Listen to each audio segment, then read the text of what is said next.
Cristina Peri Rossi, El amor imposible de Julio Cortázar. La flamante Premio Cervantes fue una especial amiga del escritor, pero el romance no podía ser. Hasta que amainé.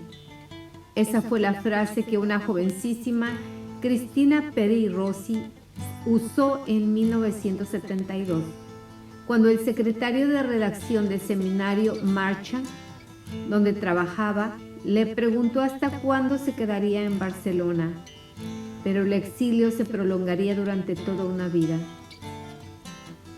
Peri Rossi había entrado como colaboradora al semanario 2 años antes, tras obtener el premio de Marcha por su novela El libro de mis primos. Era una novela lírica y política, de mucha difusión en Uruguay, pero yo creía que nula en el extranjero.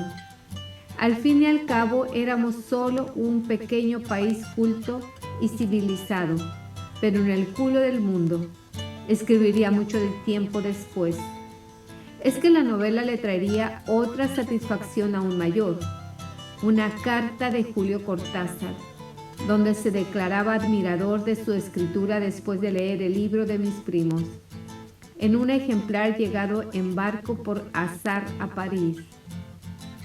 Ese fue el inicio de un vínculo entrañable, hecho de un amor raro, pasional, de a ratos, sublimado casi siempre, que la flamante Premio Cervantes mantendría con el autor de Rayuela hasta la muerte de él en 1984 e incluso bastante después.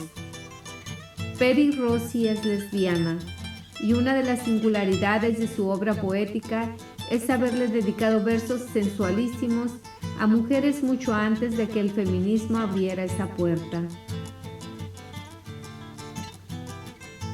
Así lo atestigua en una memoria breve y encantadora Julio Cortázar y Cris, publicado originalmente en Montevideo por Estuario Editora en 2014.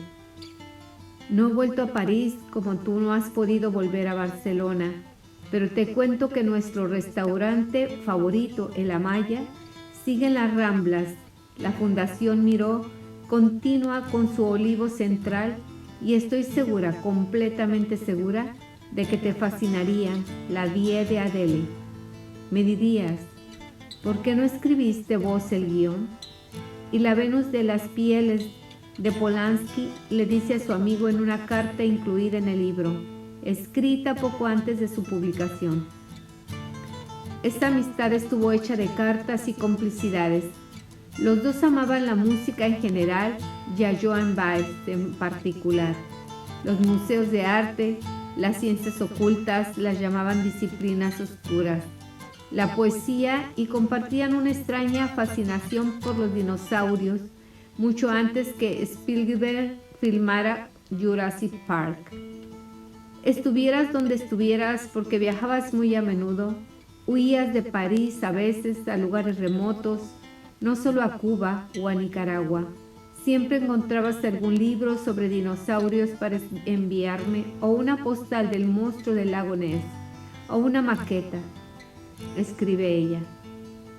La diferencia de estatura, ella tan menuda, él un gigante de casi 2 metros, y la edad de ella en sus 30 y él casi en sus 60, era parte de una liturgia íntima y profana que usaban, claro, para reírse una vez más hasta de ciertos artículos de prensa que aseguraban que ella era su novia. Peri Rossi es lesbiana y una de las singularidades de su obra poética es haberle dedicado versos sensualísimos a mujeres mucho antes de que el feminismo abriera esa puerta, como lo testimonian sus poemas reunidos en Detente Instante, Eres tan bello, publicados este año por la editorial cordobesa Caballo Negro. Sin embargo, el vínculo entre ellos tenía su cuota de complicidad romántica por fuera de toda norma. Además de amigos, se hicieron cómplices y confidentes. Cortázar era muy reservado, pero aún así, ella supo de sus diferencias amorosas con la activista lituana Ugnė Karvelys, tras divorciarse de Aurora Bernardes, de su renacer afectivo con Carol Dunlop, del modo en que Julio quedó destrozado tras la temprana muerte de ella, a la que le seguiría a la propia. No fue cáncer, fue sida, dice Peri Rossi, tajante, tras mencionar una serie de transfusiones que el escritor había recibido tras una complicación hepática. También supo de la consternación de su amigo cuando retornó a Argentina en 1983 y no fue recibido por el entonces presidente Raúl Alfonsín como esperaba, para dialogar sobre política y buscar rumbos firmes para aquella democracia incipiente.